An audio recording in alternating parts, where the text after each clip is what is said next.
काय मंडळी, कसा चाललाय गणेश उत्सव? सर्वांचे कानाचे पडदे डीजेच्या आवाजाने बंद झाले असतील, सुन्न झाले असतील. काही जणांना तर आपली दारं खिडक्या बंद करून घरामध्ये शांतपणे बसावं लागलं असेल. काही जणांना उच्च रक्तदाबाचा देखील त्रास झाला असेल.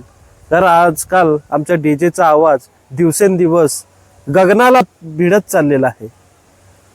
कोणती संस्कृती आज आपण जपत आहोत हेच समजत नाही. पूर्वी मी लहान असताना मी पाहिलेलं की गणेश उत्सवामध्ये आपला सगळा तरुण, त्यावेळची लोक एकत्र यायचीत. गावामध्ये पारंपरिक पद्धतीचे वाद्य ते वाजवायचीत. लेझिम असू द्या, ढोल असू द्या, ताशा असू द्या, त्याचबरोबर वेगवेगळी जी पारंपरिक गावामध्ये असणारी वाद्य वाजवून गणेश उत्सव साजरा करायचीत. परंतु आजकाल आपलं कल्चर दिवसेंदिवस बदलत चाललेलं आहे. दिवसेंदिवस डीजेचे आवाज हे वाढत चाललेले आहेत. आज किती लोकांना याचा त्रास होत आहे याचा आपल्याला कल्पना आहे का? आज आपण या अशा पद्धतीनं गणेश उत्सव साजरी करून काय मिळवणार आहोत हेच समजत नाही. कारण तात्पुरताचा आनंद परंतु कित्येक लोकांना हा त्रास देऊन जातो याची आपण कधी कल्पना केली आहे का? पारंपरिक वाद्य तर विसरूनच गेलो आहोत, परंतु दिवसेंदिवस या डीजेचा आवाज हा दिवसेंदिवस वाढत चाललेला आहे. याकरता आपण तरुणांनी जागृत होणं गरजेचं आहे. पुन्हा एकदा पारंपरिक वाद्य आपल्या गावामध्ये वाजवणं चालू करणं गरजेचं आहे.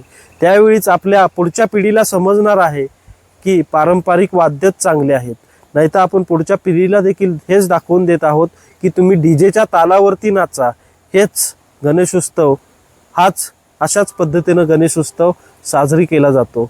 मंडळी, पूर्वी गणेश उत्सव, गौरी गणपती उत्सव हा एकदम आनंदात आणि एकदम पारंपरिक पद्धतीनं साजरा केला जायचा. याचं कारण देखील तसंच होतं. आपला संपूर्ण तरुण वर्ग हा एकत्र यायचा आणि आपले विचार या गणेश उत्सवामध्ये विचारांची देवाणघेवाण व्हायची. याकरता हे उत्सव त्या आपल्या पूर्वजांनी चालू केलेला आहे.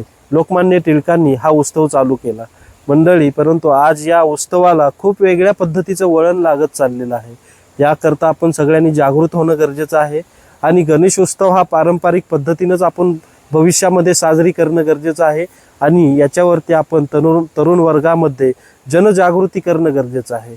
आपल्याला कसं वाटलं या आम्हाला नक्कीच तुम्ही कमेंटमध्ये सांगा.